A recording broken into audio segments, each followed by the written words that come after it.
soit forcément da ngay fal ñoo xam ne ci football bi lañ nekk te day gën a xóotal crise bi la seule solution xam nga mooy lan.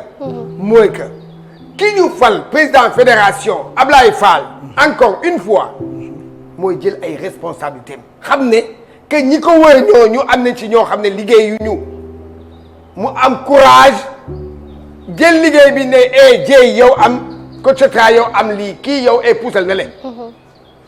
mooy defaraat këram bu buggee réussir na defaraat këram kër gi tas na kër gaa tas. gis nga maa ngi gis conférence de presse bi mu def tey jii. gis naa fa ay bopp. waay ndeysaan waay ay bopp ay ñoo xam ne billahi wallahi taala xool ñu ngi wax seen biir kii waxu fi dara gëmuñu ko ñu nga foofu toog ci conférence de presse bi billahi mun naa gis nga bu ñu ma wanee bi ma xoolee image yi conférence bi dama ci gis ay nit yoo xam ne dama ne xoolal di xam nga leen gëmu ko gëmul kii li muy wax on yi dañ fa ñëw rek pour toog rek nii rek pour façade gëmuñu ko waxoon naa ko billahi wallahi taala mu ngi may dégg de xaw ma mu ngi may dégg kii mais billahi waxoon naa ko newoon naa ko au nom de am na ñoo xam dañ lay yàqal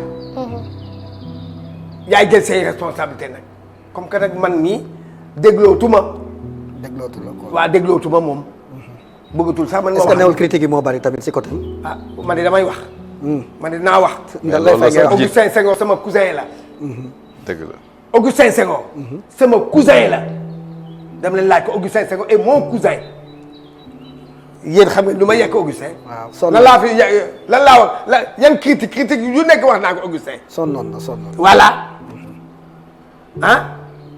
ma ne Augustin sonnoon na. waaw c'est mon cousin direct la Augustin. sama cousin direct la xoolal man bu ñu ma gisee bu ma la gisee ñu wër nii président bi di wax damay ree ba daanu suuf. am na ci ay ñoo xam ne sax ñu ngi tooguñu ci présidium bi ñu nga toog ne bu ma leen gisee ñuy xulli nii di xool. ñu ngi nii de gars yi gëmuñu Ablaye Fall li muy wax. sama mère ba nga xamul lu ko fi indi moom it. kooka la Ahmed Aïdara ma ca gannaaw. doo dégg ne ma la am na yoo xam ne gis nga xam nga man nag man du ma def ay affaires yoo xam ne yu kii la nit dama lay wax. boo ma déggee parce que man damay liggéey. loolu nekk sama xarit man damay liggéey. bu liggéey jotee damay koy teg ci yoon. lu ma ci jëlee nag mu ngi noonu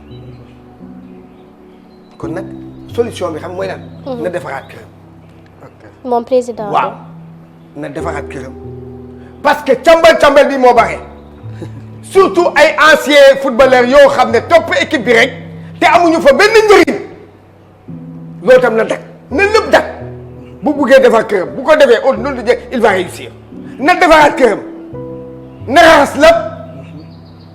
loolu moo gën ñu naan dañuy dissoudre fédération beeg indi fii kii man loolu ànduma ci moi je veux que lui en personne moom la ñu fal moom na jël ay responsabilités li muy fal ay nit ay ñoo xam ne xamu leen woon ci yoon bi tey bi mu fal Olof Njaay nee na ku kii xaw ma lan. wàcc sa ànd déedéet non. ku fàttali la fal. waaw. lu la folli day yomb de voilà mu ngi noonu.